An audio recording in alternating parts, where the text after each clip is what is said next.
بسم اللہ الرحمن الرحیم۔ بیری کے درخت کے انوکھے راز۔ ہر بیری کے درخت پر نیک جنات کا بسیرا ہوتا ہے۔ بیری کے پتوں کے ذریعے جادو سحر کا علاج حدیث مبارکہ سے ثابت ہے۔ بیری کے پتوں سے میت کو نہلانا اس میں انوکھے راز ہیں۔ اصل میں بیری کے درخت کو عرشی نسبت حاصل ہے۔ اللہ کے عرش پر بیری کا ایک درخت ہے جسے سدرۃ المنتہا کہتے ہیں۔ اس کے ارد گرد فرشتوں کا ہجوم رہتا ہے۔ زمین سے جو بھی اعمال جاتے ہیں وہ سدرۃ المنتہا پر جا کر ٹھہرتے ہیں اور پھر عرش معلیٰ پر جاتے ہیں۔ جبرائیل علیہ السلام کی خواہش۔ حضرت صلی اللہ علیہ وسلم نے جبرائیل علیہ السلام سے پوچھا، کیا تیرے دل میں کوئی حاجت ہے اور آرزو ہے جسے میں آپ کے رب تک پہنچا دوں؟ جبرائیل علیہ السلام نے عرض کیا کہ میرے دل میں فقط ایک آرزو ہے جو آپ صلی اللہ علیہ وسلم میرے رب تک پہنچا دیجیے، وہ یہ کہ قیامت کے دن جب آپ کے گناہ گار امت پل صراط سے گزرنے لگے اور گزرتے وقت اس کے قدم لڑکھڑائیں گے تو باری تعالیٰ مجھے اس امر کی اجازت دے دیں کہ میں آپ صلی اللہ علیہ وسلم کی امت کے لیے پل صراط پر اپنے پر بچھا دوں تاکہ وہ سلامتی سے گزر سکے۔ حضور صلی اللہ علیہ وسلم نے فرمایا، میں آپ کی یہ خواہش آپ کے رب تک پہنچا دوں گا اور وہ اسے ضرور پوری فرمائے گا۔ آگ کو کیسے جلا سکتی ہے؟ ایک شخص جو اپنے آپ کو بڑا فلسفی اور دانشور سمجھتا تھا، امام شافعی رحمۃ اللہ علیہ سے بحث و مباحثہ کرنے لگا۔ کہنے لگا، امام صاحب، اگر شیطان کو اللہ تعالیٰ نے آگ سے پیدا کیا ہے تو پھر جب اسے آگ میں ڈالیں گے تو اسے کیسے تکلیف ہوگی جبکہ اس کا خمیر ہی آگ سے ہے؟ امام شافعی مسکرائے، زمین کی طرف دیکھا اور وہاں خشک مٹی کا ڈھیلا نظر آیا اور ڈھیلا اٹھا کر اس شخص کو دے مارا۔ اس شخص کے چہرے پر غیظ و غضب کی علامات ظاہر ہوئی۔ امام شافعی رحمۃ اللہ علیہ نے نہایت اطمینان اور پیار سے کہا، لگتا ہے تمہیں میرے ڈھیلا مارنے سے تکلیف ہوئی ہے؟ اس نے غصے سے کہا، ہاں کیوں نہیں، آپ نے مجھے تکلیف دی ہے۔ امام شافعی رحمۃ اللہ نے فرمایا، یہ کیسے ممکن ہے کہ تم مٹی سے بنے ہو اور تمہیں تکلیف مٹی سے ہو؟ اس نام نہاد فلسفی کو جواب مل چکا تھا۔ بحث اور جھگڑا ختم ہو گیا۔ اس کو معلوم ہو گیا کہ شیطان آگ سے پیدا ہوا ہے اور اس اللہ تعالیٰ آگ ہی سے عذاب دیں گے۔ درود شریف کا جواب کب آتا ہے؟ یہ سوال بھی کیا جاتا ہے کہ درود پڑھتے جاتے ہیں، جواب کب آئے گا؟ درود پڑھنے والے شخص پر درود پڑھنے کے دوران اگر رکعت طاری ہو جائے تو سمجھ جاؤ کہ جواب آ گیا۔ اگر آنسو طاری ہو جائیں، رکعت طاری ہو جائے تو سمجھو کہ جواب آ گیا۔ جب حضور صلی اللہ علیہ وسلم کی توجہ اور بزرگوں کی توجہ آپ کے کمزور دل کے قریب سے گزرتی ہے تو آپ کی آنکھوں میں بغیر سبب کے آنسو آ جاتے ہیں۔ بے سبب آنسوؤں کا آنا یہ کسی کی توجہ کے ذریعے ہے اور توجہ جو ہے ان کی خاص عنایت ہے۔ لیلۃ القدر کی فضیلت۔ لیلۃ القدر میں یہ کام ضرور کریں، سبحان اللہ و بحمدہ 100 مرتبہ۔ رسول اللہ صلی اللہ علیہ وسلم نے فرمایا، جو شخص ایک دن میں 100 مرتبہ کہے، اس کے گناہ سمندر کی جھاگ کے برابر بھی ہوں تو معاف ہو جاتے ہیں۔ سبحان اللہ و بحمدہ، پاک ہے اللہ اپنی خوبیوں سمیت۔ رسول صلی اللہ علیہ وسلم پر درود آپ خود نہیں پڑھتے بلکہ آپ کو چن لیا جاتا ہے۔ آپ کی آواز کا سنا جانا بھی در رسول صلی اللہ علیہ وسلم کی حاضری کے برابر ہے۔ خاتم النبیین محمد صلی اللہ علیہ وآلہ وسلم۔ حضرت علی رضی اللہ تعالیٰ عنہ نے فرمایا، دنیا کا سچا ہونے کی دلیل مت دو، بس یہی سوچ رکھو کہ اللہ سب جانتا ہے۔ پسند اور محبت۔ ایک بزرگ سے کسی نے پوچھا، پسند اور محبت میں کیا فرق ہے؟ بزرگ نے جواب دیا، آپ ایک پھول دیکھتے ہو، اسے توڑ کر اپنے پاس رکھ لیتے ہو، یہ پسند ہے۔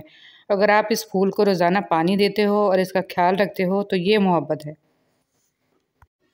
حضرت آدم علیہ السلام نے اللہ سے گزارش کی تھی، جو شخص مجھے دفنائے گا اسے قیامت تک زندہ رکھنا۔ آدم علیہ السلام کو دفنانے والے حضرت خضر علیہ السلام ہیں جو ہمیں نظر نہیں آتے۔ فرمان مصطفیٰ صلی اللہ علیہ وسلم، رحمت عالم صلی اللہ علیہ وسلم نے فرمایا، جو شخص مجھ پر درود پڑھتا ہے، ساتوں زمین و آسمان کی ہر چیز، چرند پرند شجر حجر اس کے لیے دعا کرتے ہیں۔ خوبصورت بات۔ ایک بزرگ سے کسی نے پوچھا کہ عبادت کرنے کے لیے بہترین دن کون سا ہے؟ بزرگ نے کہا، موت سے ایک دن پہلے۔ اس نے حیرت سے کہا کہ موت کا وقت تو معلوم نہیں۔ فرمایا، تو پھر زندگی کے ہر دن کو آخری دن سمجھو۔ اے مشکلیں آسان کرنے والے رب، تو محمد صلی اللہ علیہ وسلم کے صدقے ہماری مشکلیں آسان کر دے، ہمیں ہر پریشانی ہر مصیبت سے بچا لے، ہمیں محتاجی اور ذلت سے محفوظ فرما لے، ہمیں اپنی رحمت سے مالا مال فرما دے اور ہمیں شکر گزار بندہ بنا دے، آمین ثم آمین۔ درود شریف تھکے ہوں کا خواب اور تکلیف کے ماروں کی توقع۔ درود شریف سب کچھ ہے۔ کون ہے جو درود شریف سے اپنی مراد کو نہیں پہنچا؟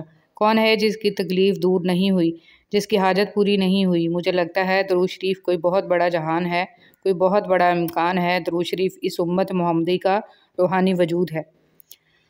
بارگاہ رسالت صلی اللہ علیہ وسلم میں ہدیہ درود بھیجنے کے لیے غریبی رکاوٹ نہیں۔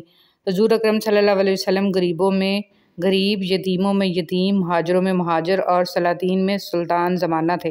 معاشی ناہمواریاں آپ صلی اللہ علیہ وسلم کے قریب کی راہ میں رکاوٹ نہیں، نہ سرمایہ آپ صلی اللہ علیہ وسلم کے تقرب کی ضمانت ہے۔ درود شریف کے نور سے جنت الفردوس کی تخلیق ہوئی اور وہ درود شریف کے نور پر عاشق ہے۔ جب مومن درود شریف پڑھتا ہے تو جنت خوش ہوتی ہے اور پھیلتی ہے، صلی اللہ علیہ وآلہ وسلم۔ ہر شخص سے ایک بار لازمی سنیں، شیطان کی ماں کون اور بیوی کون؟ اذان سن کر نماز کو نہ جانے والا میرا باپ ہے، فضول خرچی کرنے والا میرا بھائی ہے، امام سے پہلے رکوع سجدہ کرنے والا میرا بیٹا ہے، مہمان کے آنے پر منہ چڑھانے والی میری ماں ہے، سر پر دوپٹہ نہ کرنے والی میری بیوی ہے، بسم اللہ کے بغیر کھانا کھانے والا میری اولاد ہے، جو یہ باتیں کسی کو بتائے وہ میرا دشمن ہے اور جو نہ بتائے وہ میرا دوست ہے۔ تم دعا کرنا کبھی مت چھوڑنا، کیونکہ جو لمحے صبر آزماتے ہیں دراصل وہی لمحے قبولیت کے ہوتے ہیں۔ کثرت سے درود پڑھنے کی لسٹ میں خود کو شامل کرنے کے لیے نہ تو کاروبار بند کرنے کی حاجت ہے اور نہ ہی دیگر معاملات روکنے کی ضرورت، بلکہ علماء کرام رحم اللہ السلام جو اعداد ذکر فرمائے ہیں ان میں سے کسی بھی عدد کے مطابق درود پاک پڑھنے کا معمول بنا لیا جائے تو ہم بھی کثرت کے ساتھ درود پاک پڑھنے والوں کی لسٹ میں شامل ہو سکتے ہیں۔ پھر یہ ضروری نہیں ہے کہ زیادہ الفاظ والا طویل ہی درود شریف پڑھا جائے۔ اگر کسی نے صلی اللہ علی محمد پڑھنے کا معمول بنا لیا تو بھی کثرت میں شمار ہوگا۔ اور اس درود شریف کی فضیلت کے بھی کیا کہنے کہ جو کوئی یہ درود پاک پڑھتا ہے تو اللہ عز و جل اس پر رحمت کے 70 دروازے کھول دیتا ہے۔ صلی اللہ علیہ وآلہ وسلم۔ اندھیروں کی دنیا کو روشنی میں بدل دینے والا عمل درود پاک پڑھنا ہے۔ یہی وہ دعا ہے جو ویران دلوں کو آباد کرتی ہے۔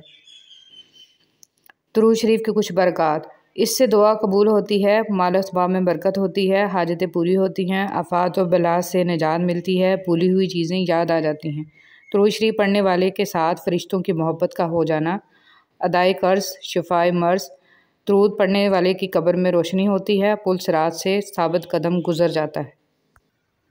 درود پاک کی فضیلت۔ مدینے کے سلطان رحمت عالمین سرور ذیشان صلی اللہ علیہ وسلم کا فرمان برکت نشان ہے۔ اللہ عز و جل کا ایک فرشتہ ہے کہ اس کا بازو مشرق میں ہے اور دوسرا مغرب میں۔ جب کوئی شخص مجھ پر محبت کے ساتھ درود بھیجتا ہے وہ فرشتہ پانی میں غوطہ کھا کر اپنے پر جھاڑتا ہے۔ اللہ عز و جل اس کے پروں سے ٹپکنے والے ہر قطرے سے ایک ایک فرشتہ پیدا کرتا ہے۔